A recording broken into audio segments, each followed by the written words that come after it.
Selamat datang di Gereja Katolik Santo Yosef Parsuburan. Paroki Santo Yosef Parsuburan merupakan salah satu paroki yang berada di wilayah Keuskupan Agung Medan.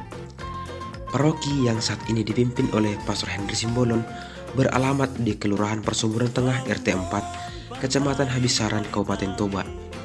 Wilayahnya tersebar di 3 kecamatan, yakni Kecamatan Habisaran, Kecamatan Nassau, dan Kecamatan Borbor. Paroki ini terdiri dari 26 stasi yang terbagi dalam 6 rayon dan 10 lingkungan di paroki. Berikut ini kami akan menjelaskan sejarah gereja Katolik di Parsuburan dan segala perkembangannya. Menyemaikan iman kekatolikan di Parsuburan. Gereja Katolik berdiri di Parsuburan tidak lepas dari hubungan kekerabatan antara Parsuburan dengan desa Lumban Pinasa. Awalnya, Raja Gompol Siagian berniat menjadi Katolik agar mereka keluar dari kepercayaan animisme atau sipele begu. Raja Gompol Siagian dari Lumban Pinasa bersama-sama dengan temannya berangkat ke Balige menemui misionaris Belanda. Pada waktu itu, pusat misi di Balige. Mereka sangat berharap paling tidak keluarga dan teman sejalan ke Balige segera disahkan menjadi Katolik.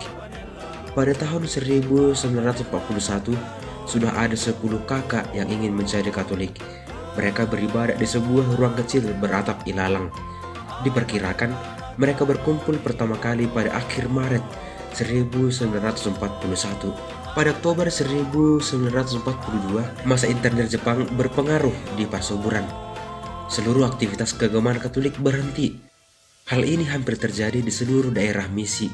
Memang, hal ini sudah diantisipasi di daerah Balige dengan adanya pembentukan Badan Pengurus Dewan Misi Darurat Katolik Daerah Tapanuli. Di Parsuburan, gereja Katolik tutup, acara ibadat tidak berlangsung lagi. Oleh karena itu, sebagian umat memilih tetap Katolik dan sebagian lagi memilih pindah kembali ke Protestan. Setelah masa internir Jepang berakhir dan Indonesia merdeka, gubuk kecil yang mereka jadikan sebagai gereja di Huta Dolok berpindah ke pertengahan antara Huta Dolok dan Huta Toruan. Pada waktu itu, mereka sudah sering melakukan sermon atau pertemuan yang disertai dengan ibadat yang dilakukan di rumah Manongsong Pardosi. Dengan segala perjuangan para umat perdana di Parsuburan, akhirnya misionaris berencana datang dan tinggal di Parsuburan. Pada tahun 1952, Parsuburan disahkan oleh Keuskupan menjadi paroki pemekaran dari Balige. 1 tahun setelah disahkan menjadi paroki, para misionaris tinggal di Parsuburan. Pada waktu yang sama, umat berencana mendirikan gereja yang baru. Keinginan ini terjawab setelah kehadiran Pastor Rokus pada tahun 1953. Pastor tersebut langsung berkoordinasi dengan umat di sekitar Parsuburan dan mendapatkan tanah dari Hampung Manuel Pardosi dan Jorong Pardosi sebagai tempat bangunan klinik, gereja, dan sekolah. Gereja baru dibangun di samping SD Pius yang sekarang. Sekaitan dengan misi awal, Pastor Rokus memperkenalkan dunia medis kepada masyarakat di Parsuburan. Tentu, masyarakat di Parsuburan menyambut kedatangan Pastor Parubat ini dengan senang hati. Dia tidak hanya tinggal di pastoran, malah lebih sering berkunjung ke rumah masyarakat. Inilah salah satu rutinitas Pastor Rokus. Tidak bisa dipungkiri, umat di Parsuburan semakin bertambah setelah kedatangan misionaris. Selama 5 tahun, Pastor Rokus memberi diri secara utuh. Kehadiran misionaris ini menjadi tanda bahwa permohonan umat di Parsuburan telah ditepati oleh Katolik dan pertanda bahwa umat Katolik sangat terbuka dengan pemahaman dan budaya baru. Sejak tahun 1959 hingga tahun 1963, Pastor Arterius tinggal menetap di Parsuburan. Setelah bermisi selama 4 tahun, beliau cuti ke Belanda. Pada tahun 1965, Pastor Hammers tiba di Parsuburan. Setelahnya, Suster KSSY resmi membuka rumah. Hal ini tentu membuat misi semakin mudah menyebar. Mayoritas stasi hanya bisa ditempuh dengan jalan kaki. Oleh karena itu, Pastor Hammers sering menghabiskan perjalanan selama 1 hari agar sampai ke stasi. Telah ada puluhan pastor kapusin yang membantu pelayanan di paroki ini. Estafet pengembalaan beralih ke imam diosesan. Pada bulan Februari 2010, paroki Parsuburan mendapat rahmat baru. Paroki tersebut akan digembalakan oleh 2 orang imam diocesan, yakni Pastor Anggia dan Pastor Wirman. Mereka tinggal di pastoran yang sudah lama menjadi tempat tinggal para pastor. Berselang beberapa bulan, tepatnya pada Rabu 15 September 2010, pastoran dan kantor paroki terbakar. 2 hari kemudian, Dewan Paroki Persuburan mengadakan rapat mendadak dan membentuk panitia pembangunan pastoran yang baru. Maka sejak tahun 2010, pastor paroki bersinergi dengan Dewan Paroki mencanangkan triple pembangunan, membangun pastoran, aula paroki, dan kantor paroki. Dengan segala usaha, para pengurus gereja menggalakkan gotong royong dan pengumpulan dana untuk triple pembangunan ini. Akhirnya, pastoran, aula paroki, dan kantor paroki rampung pada tahun 2015. Dalam pembangunan gereja, sejak 2015, Pastor Bernard terus menggalakkan gotong royong guna mencapai Katolik cemerlang. Salah satu jalan yang harus ditempuh adalah kerjasama antara paroki dengan pemerintah. Pastor paroki juga aktif mencari dana untuk pembangunan gereja. Selain pengumpulan dana, umat di paroki Persuburan pun ikut bergotong royong agar pembangunan gereja bisa berjalan dengan lancar. Selain pembangunan gereja secara fisik, pembangunan iman pun tetap dilakukan dengan adanya penyediaan ruang bagi pembinaan iman. Misalnya, kursus persiapan perkawinan yang selama ini diadakan di Bali G, kini Paroki Persuburan telah mengadakan kursus bagi pasangan-pasangan yang hendak menikah.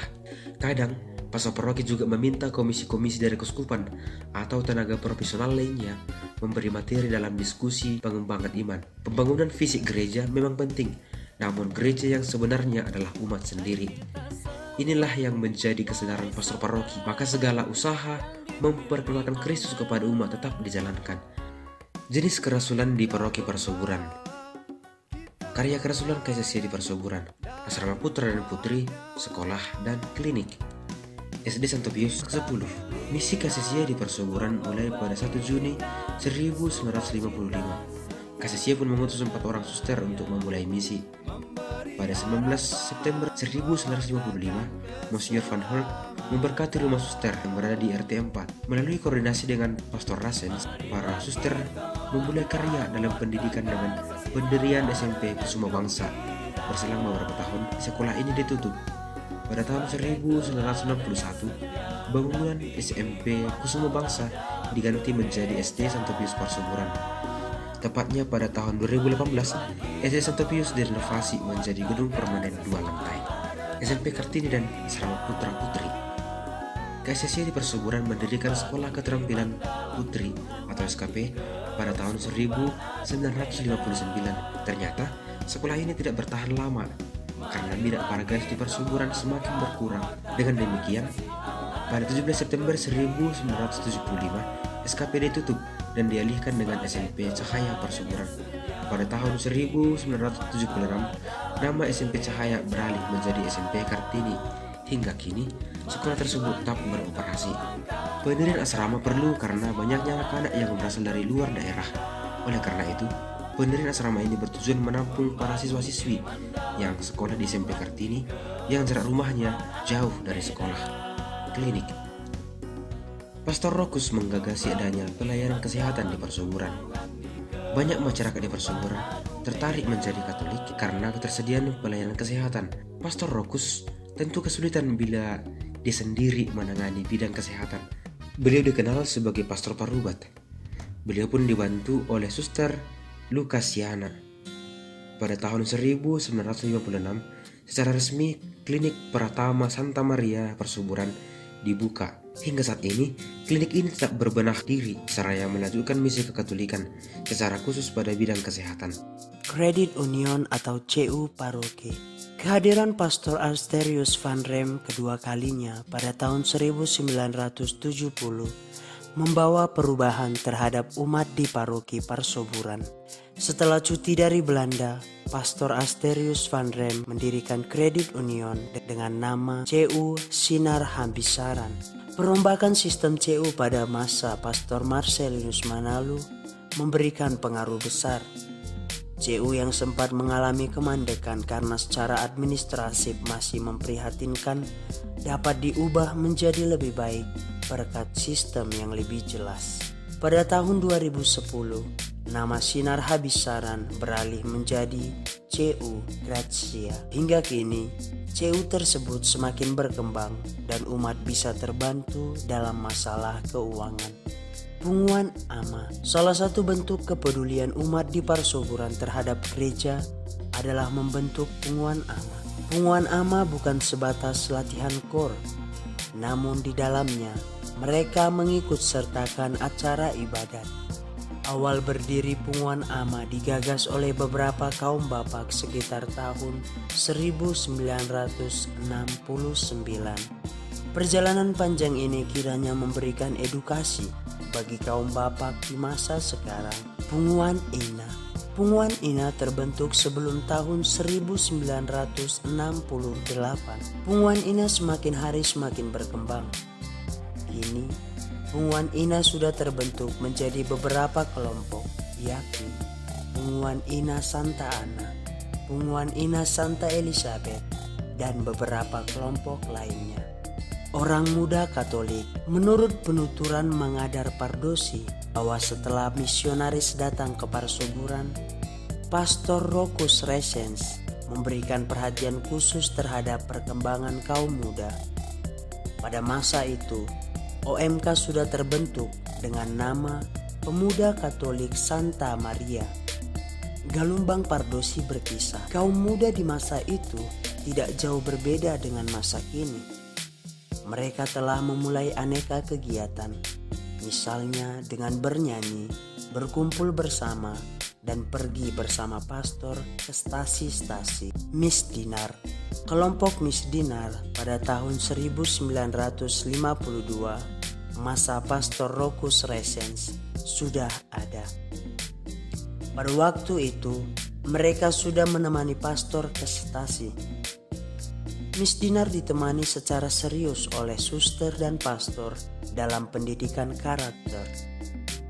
Suster KSSY sebagai penanggung jawab para Miss Dinar selalu berusaha memberikan yang terbaik bagi perkembangan kepribadian Miss Dinar. Salah satu harapan dalam pembinaan para Miss Dinar adalah agar kelak di kemudian hari mereka tertarik menjadi bagian dari pelayan altar sebagai frater, suster, pastor, dan bruder. Taman seminari. Pola pembinaan karakter harus digalakkan sedini mungkin. Salah satu jalan untuk menanamkan nilai-nilai kebaikan adalah melalui pendidikan anak usia dini atau PAUD. Taman seminari didirikan guna menanamkan nilai-nilai kekatolikan agar kelak mereka menjadi manusia tangguh, berdedikasi, dan militan. Hingga saat ini, Taman Seminari masih dibina langsung oleh paroki dan bekerja sama dengan Kementerian Agama. Proses pendidikan ini berlangsung di gereja lama dan sebelumnya di sekitar aula paroki. Taman Seminari ini berada di 2 tempat, di Parsoburan dengan jumlah murid 33 orang dan di Lubarau dengan jumlah murid 31 orang. Pastor dan suster atau biarawan-biarawati yang berasal dari paroki ini pun sudah banyak. Mereka berasal dari berbagai stasi. Sekilas pandang sejarah pendirian stasi-stasi berdasarkan rayon. Rayon Matio, Stasi Santa Ana, tahun Maris. Gereja stasi ini berdiri pada tahun 1950. Awalnya, jumlah orang yang berdomisili di desa ini belum banyak, sehingga jumlah umat Katolik pun kurang lebih 15 kakak.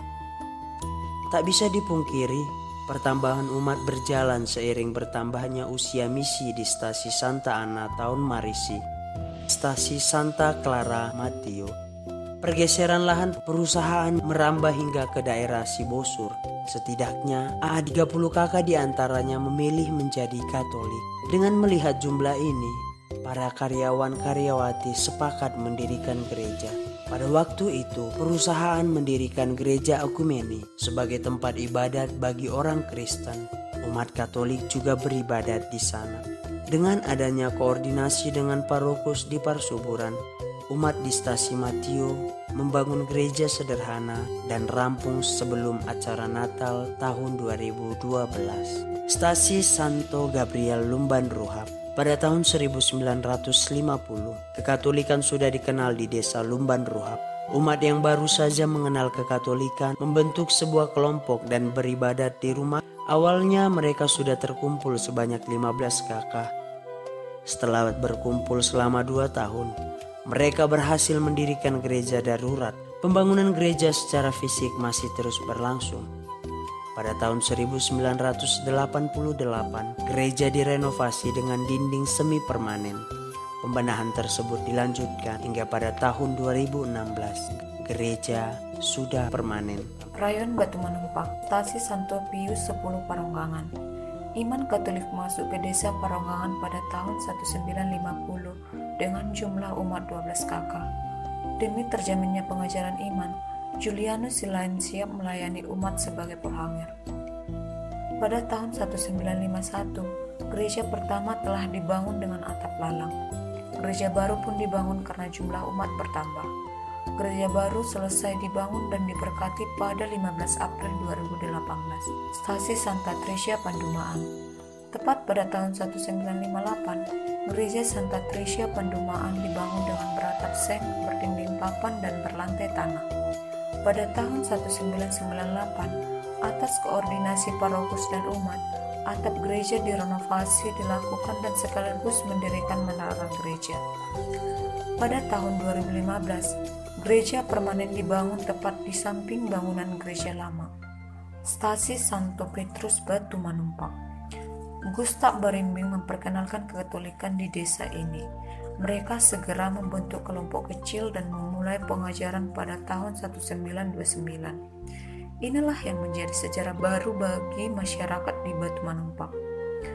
Semangat kekatolikan membara di desa tersebut lewat kehadiran seorang katekis. Semangat itu sempat redup karena sang katekis harus pindah. Pada tahun 1932, semangat itu kembali bernyala dengan hadirnya Jeobrak Sipahutar. Dengan segala pengajaran dan kesaksian hidup, pengurus dan umat, masyarakat di Batu Manumpak semakin mengenal kekatolikan. Stasi Santo Agustinus Nassau. Stasi ini berdiri pada tahun 1995 setelah adanya umat berkumpul. Sebelumnya, umat Katolik di Nassau mengikuti ibadat dan misa di Stasi Batu Manumpak. Awalnya ibadat diadakan di rumah umat. Setelah gereja ini berdiri pada tahun 1995, gereja baru bisa direnovasi pada 31 Mei 2015. Rayon Lumban Lintong, Stasi Santa Maria Lumban Lintong. Pada tahun 1900, gereja Stasi Santa Maria Lumban Lintong didirikan oleh Pastor Hubertus Tamba. Gereja ini berada di desa Lumban Lintong dengan area tanah 40 x 50 meter. Stasi Santo Bartolomeus Sibutuan. Gereja Katolik di Sibutuan berawal dari keluarnya sejumlah umat Protestan dari kawanannya berjumlah 28 kakak. Komunitas Katolik terbentuk di stasi ini pada tahun 1995. Keteguhan hati umat tetap lestari walau mereka beribadat di rumah selama 3 tahun. Gereja baru yang sudah permanen baru diresmikan pada 6 Mei 2018 oleh Pastor Carolus Sembiring. Stasi Santo Benedictus Pararungan. Pada tahun 1974, daerah ini mulai disentuh misi Katolik. Seluruh umat berasal dari agama Permalim. Mereka beribadat di rumah umat selama 4 tahun. Penantian sepanjang 4 tahun pun berbuah manis. Gereja didirikan dan diresmikan setelah adanya pembangunan gereja oleh Pastor Bernardus Sijabat. Umat semakin bersemangat menjalani hari-hari hidupnya. Stasi Santo Thomas Sijumba. Pada tahun 1952, stasi ini sudah mendapat siraman rohani dari misionaris, sehingga stasi ini didirikan oleh misionaris Belanda. Sejauh penuturan umat, kehadiran para misionaris di Tanah Batak langsung diterima hangat oleh umat di stasi ini. Pada awal berdiri, umat di stasi ini berjumlah 11 kakak. Gereja baru diberkati pada Juni 2020. Stasi Santo Yosef Tornaganjang. Stasi Santo Yosef Tornaganjang berdiri pada 7 Agustus 1953. Pada awalnya, stasi ini berdiri dengan jumlah umat 20 kakak. Dalam perjalanan sejarah, Gereja tersebut sudah berpindah sebanyak 3 kali. Gereja yang baru ini diberkati pada 28 April 2019. Rayon Paridian, Stasi Santo Filipus Janji.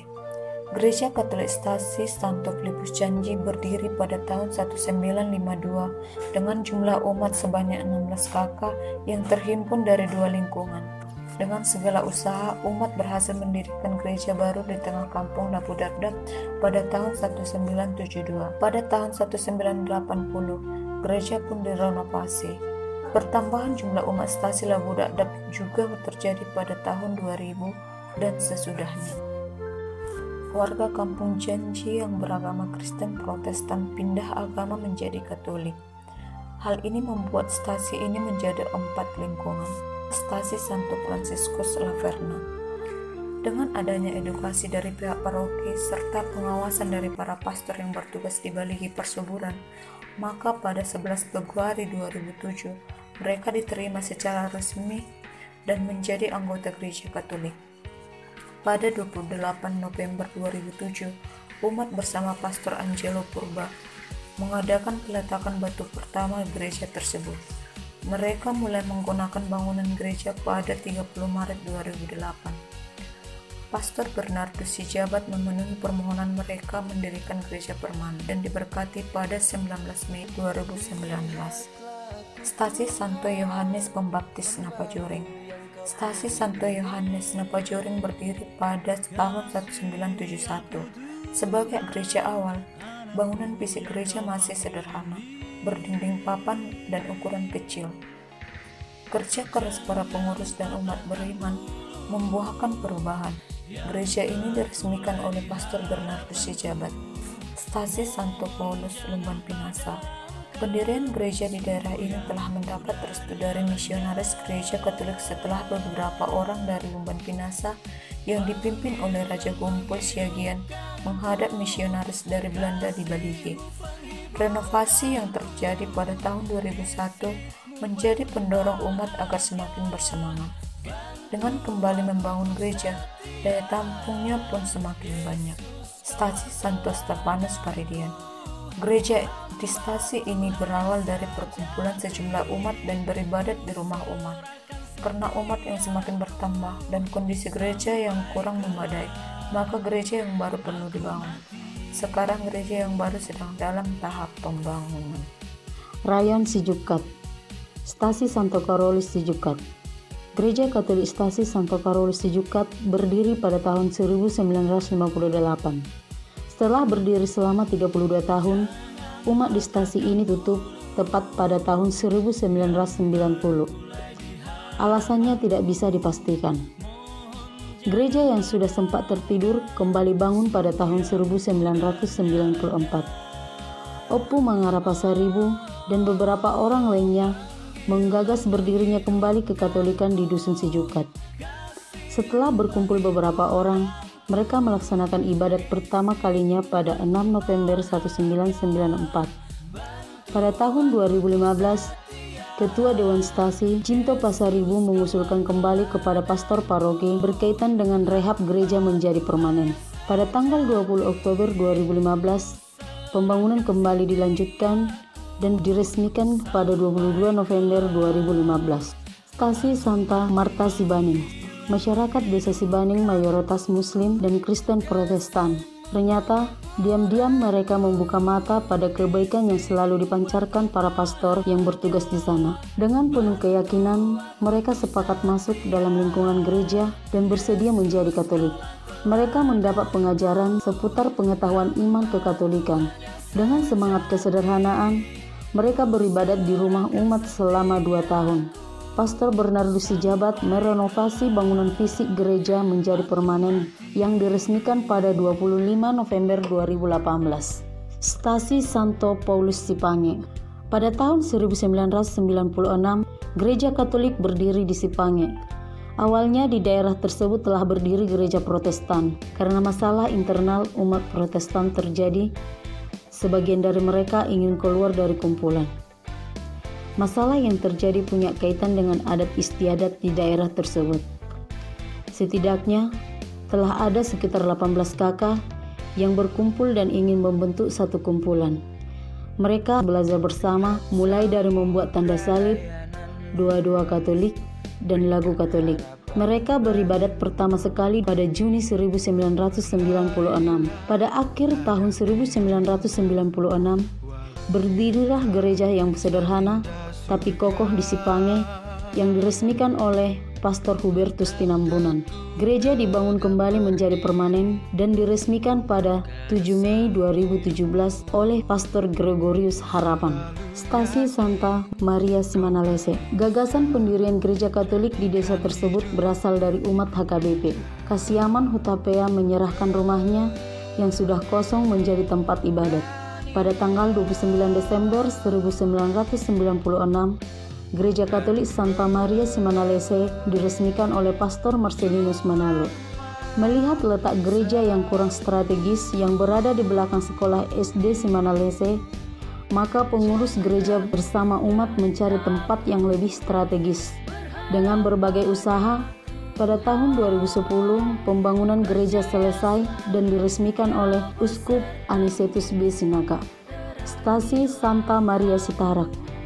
Awalnya, umat Katolik ada di daerah ini oleh adanya gagasan dari Barisan Pasaribu, Maradat Sipahutar, dan Lisman Pangaribuan. Setelah gagasan diterima, umat berkumpul sembari mengadakan ibadat pertama di Rumah Lancang Silayan pada 4 April 1995. Berkaitan dengan berdirinya gereja pada tahun 1997, umat yang sudah mufakat menjadi satu dalam keanggotaan gereja berencana mendirikan gereja. Bangunan gereja direhab pada tahun 2007 dan diresmikan pada 8 April 2018. Rayon Lumbandrau, Stasi Santa Maria Lumbandrau. Kehadiran misionaris di perseburan pada tahun 1952 membuat masyarakat di Lumbandrau membuka hati pada kekatolikan. Awal stasi ini dimulai dengan berkumpulnya 40 kakak sebagai umat pertama. Dengan penuh semangat dan cinta pada Kristus, umat berhasil mendirikan gereja sederhana sebagai tempat ibadat. Berkat perjuangan para ketua Dewan Stasi, gereja ini masih berdiri bugar dan teguh. Bahkan stasi ini berkembang menjadi beberapa stasi, yakni Stasi Borbor dan Stasi Aihulok pada tahun 2017. Stasi Santo Vincentius Ambatan Labuhole. Pada tahun 1982, ketertarikan masyarakat Labuhole terhadap iman kekatolikan mulai bertumbuh dan membentuk suatu kelompok yang berkumpul di rumah Sokin Pardosi. Karena ketangguhan iman mereka, akhirnya gereja sederhana selesai dibangun.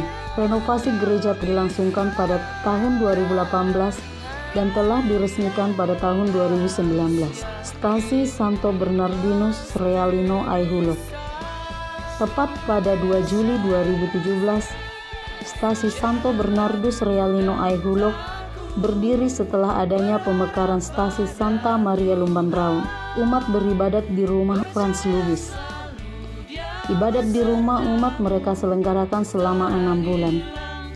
Dengan segala kerja keras seluruh umat dan parokus, gereja yang baru didirikan di atas tanah yang dihibahkan Jameson Lewis, sekaligus ketua Dewan Stasi yang pertama, Stasi Santo Petrus Borbor.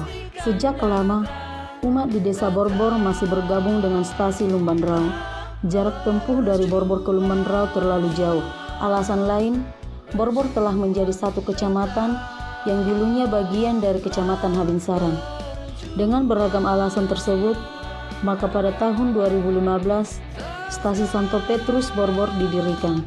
Setelah pembangunan gereja rampung, pemberkatannya berlangsung pada 13 Desember 2015 oleh Pastor Bernardus Sijabat.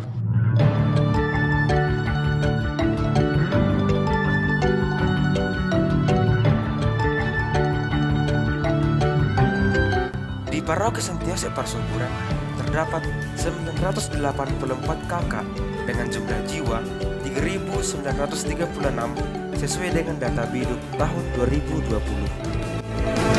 Mari bersama maju dengan semangat.